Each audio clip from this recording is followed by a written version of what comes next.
大家好啊，仙奴啊，繼續講下《中年好聲音4》嘅快慢二重奏嘅第二集下集啦，就係快歌嘅。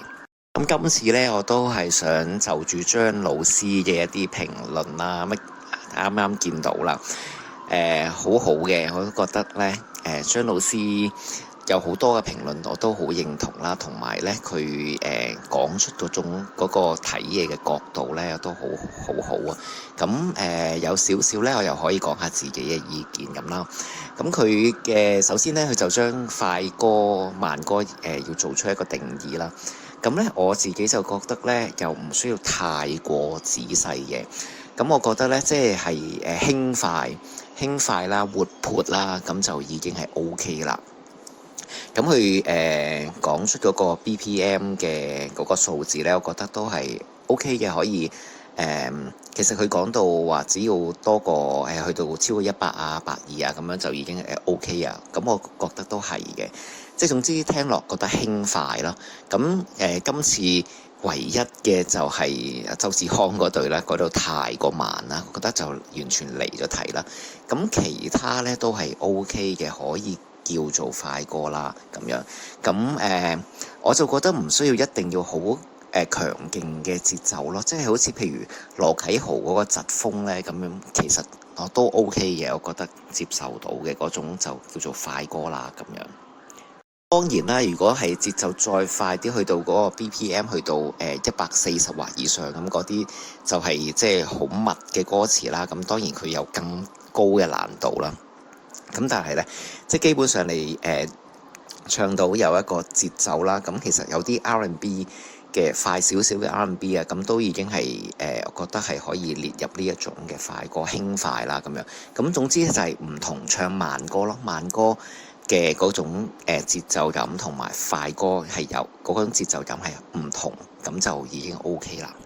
跟住佢嘅講法咧，一路由頭講到尾啦，咁樣頭髮亂了嘅話呢，咁佢都有講到咧，其實大部分人都係做唔到有個節奏感嘅。咁就其實今次就淨係得吳亦偉嗰隊啦，跟住就係游淑晴嗰隊啦，咁同埋咧紅色跑車鄭嘉誠嗰隊啦，係同埋仲有科學高巴嗰隊啦，咁就係有節奏感啦。咁呢4首歌呢，咁我亦都係揀選咗成為係我最喜愛嘅呢一集裏面嘅4首歌啦。咁喺封面嗰度都見到啦。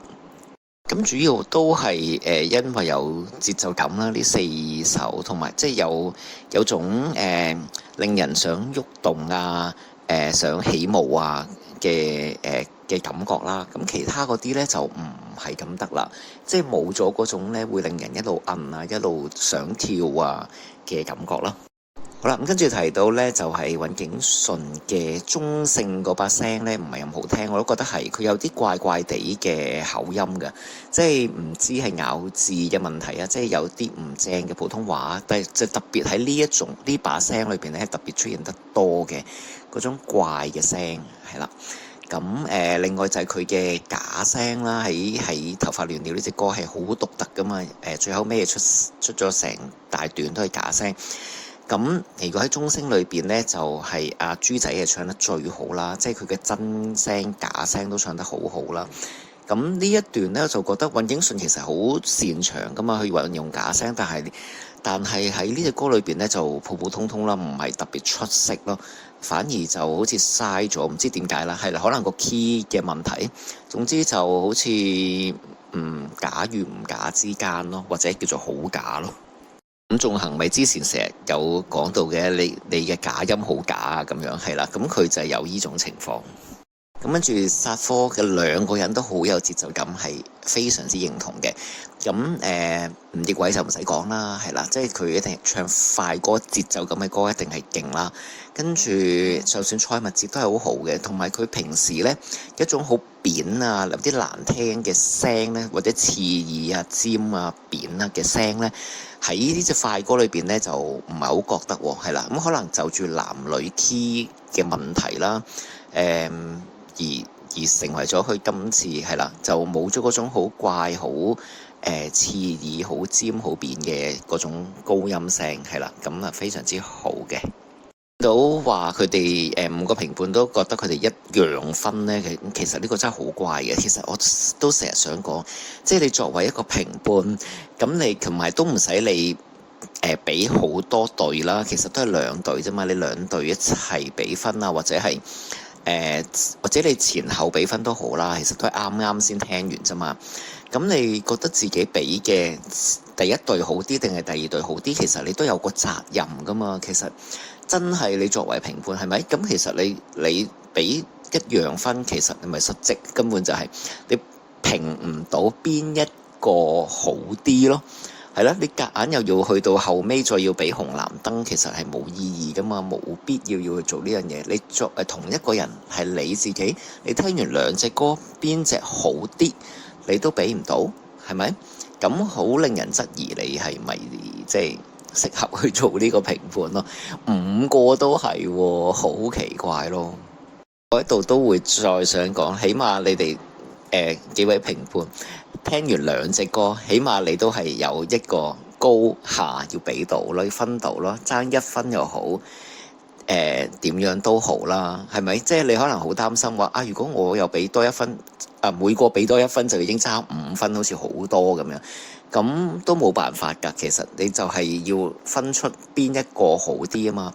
就算你兩個相差好遠都冇所謂㗎，都唔會令到低分嗰隊呢就跌，即係一定要被淘汰㗎嘛。因為最後你都係會再揀過㗎嘛。咁所以真係要俾出兩隊係邊一個好啲咯，即係你個重要嘅職責嚟㗎咯。我覺得係。尤其是當你要揀紅藍燈嘅時候，你係一面倒噶嘛，你一面倒係覺得邊隊好啲噶嘛，咁你點會係比分嘅時候唔會係已經要俾多1分嗰一隊呢？呢個真係好奇怪。咁我自己個人認為啦，因為我揀咗嗰4首啦，咁我冇揀到范子睿同埋景順啦，就係因為我覺得另外嗰隊係唱得好多添，係啦，即係切合咗有快歌啦，咁佢哋係有嗰個節奏啊，有強弱啊，嗰個對比係多咯。跟住愛情陷阱佢都用好慢歌嘅方法啦，拖得太長啦，咁呢個唔多講啦。跟住You Ready 咧就係卓悠燕嘅個聲音咧係好，比起以前都好，比起之前有幾集都係好嘅。之前咪有啲好似咧想殺人嗰種聲嘅，咁今次咧減咗啦，咁好好啦，同埋佢亦都係好有節奏感，兩個同埋游淑晴都係好啦。咁如果計翻分數咧，張老師都係話一定係卓悠燕同埋游淑晴呢一隊係好過尹景順嗰隊啦，咁絕對係認同嘅。咁我最搖擺咧，我就只係想講咧，鄭仲豪把聲咧。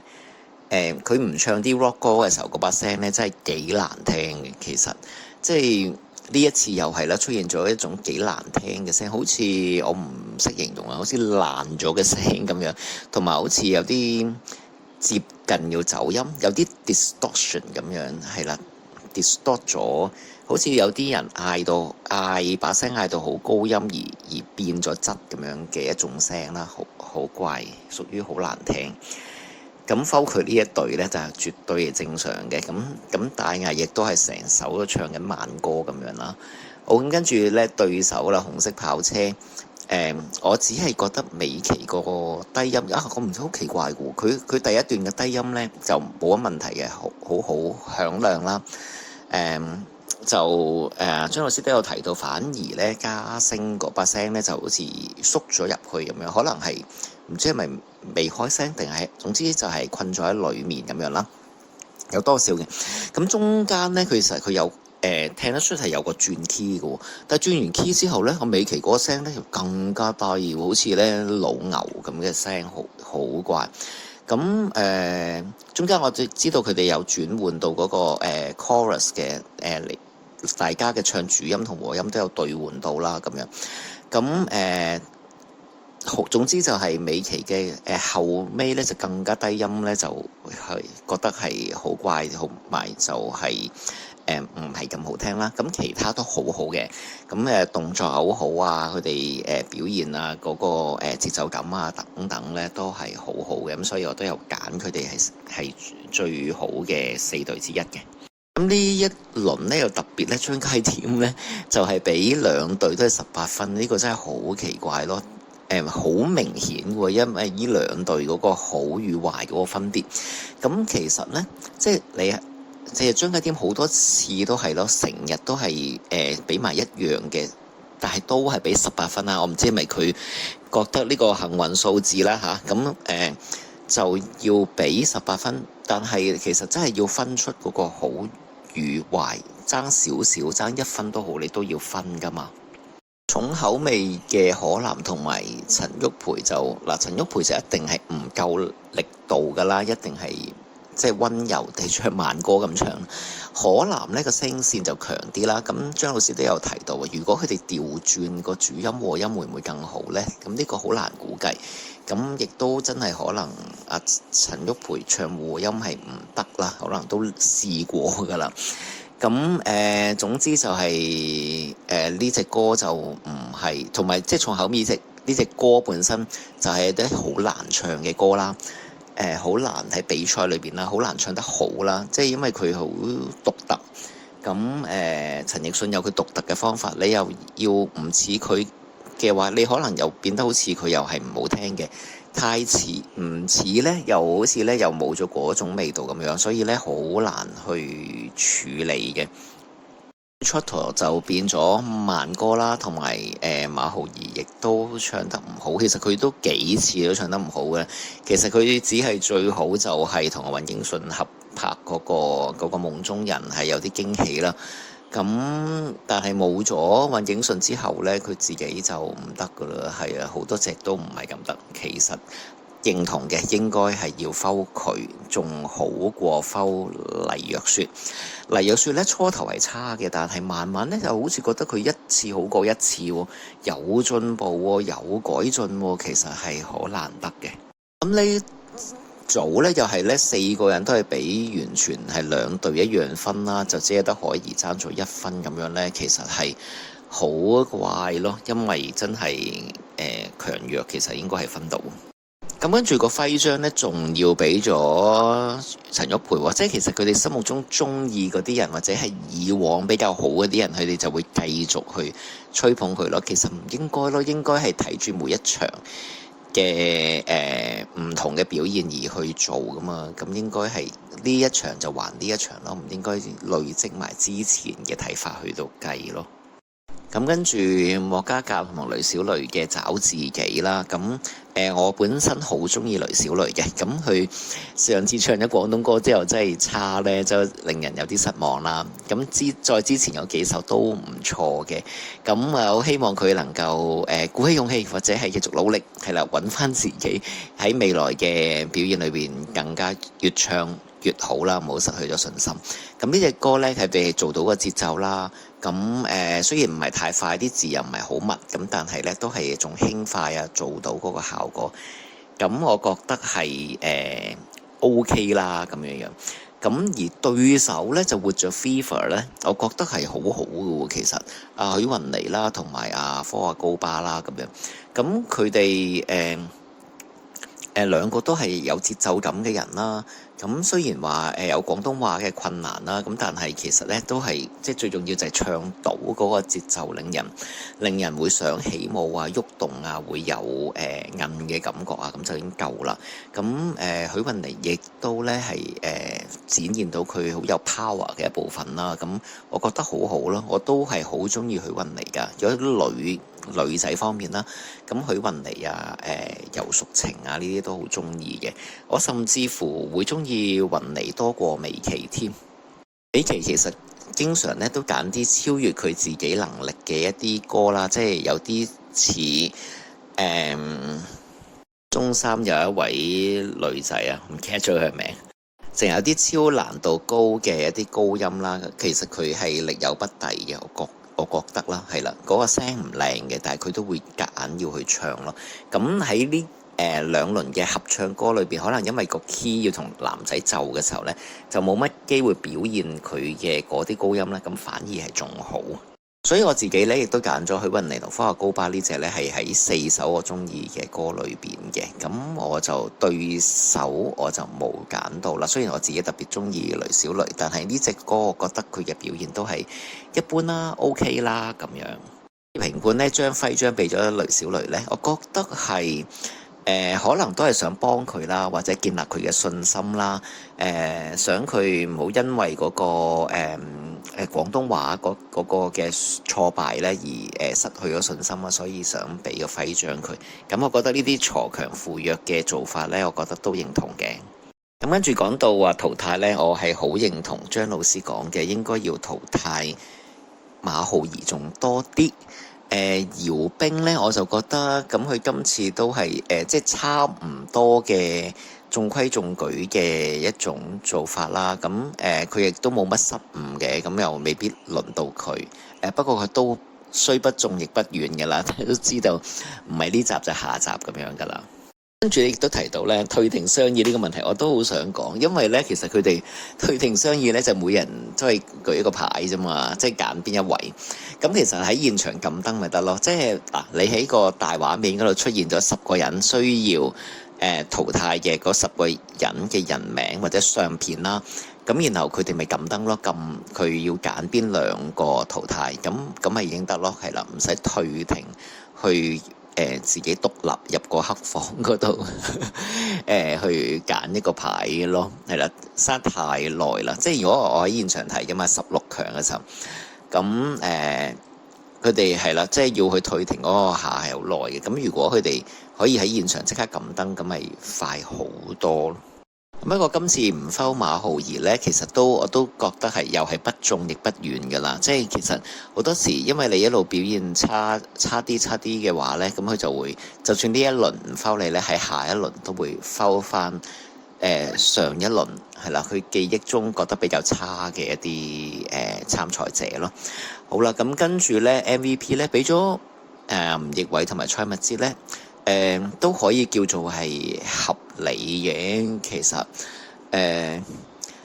但係咧，因為咁就變咗偏側咗啦，因為即係都係再一次啦，佢哋2位都攞過 MVP 啦嘛，係啦，又再呢個就係令到錦上添花係啦。咁其實又如果可以分即係分得勻少少，有鋤強扶弱咧，其實係又會好啲嘅。我都覺得好似平均少少會好啲，製造到嗰個即係大家都有啲機會嘛。咁其實如果呢一次咧，俾譬如啦，俾鄭嘉星、許美琪咁樣，我覺得都合理喎。游淑晴同埋卓悠燕咧，就可能喺快歌嗰度又唔係話真係太過出色，因為游淑晴都攞過幾次啦咁樣。咁我自己會咁樣睇，係啦，可能鄭嘉星、許美琪可能會仲好啲，令到佢哋更加開心啲，同埋可能有多一隊人呢係比較出色啊咁樣咯。我都喺張老師嘅 YouTube 嗰度咧都有講低，我會講佢嘅一啲就住佢嘅評論有一啲嘅意見咧，表達下自己嘅感受啦咁樣。咁其實另外一位咧就阿威廉老師我都想嘅，咁不過咧通常威廉老師咧就會遲少少先出片嘅。咁係咯，如果時間夾到嘅話，都想就住威廉老師嘅一啲評論啦，咁然後咧去表達下嘅。好，我哋下次再見。下次就係人生之歌，我都仲未喺現場嘅，我係16強去到14強嗰一次咧，先至喺現場嘅。咁到時再同大家分享啦，拜拜。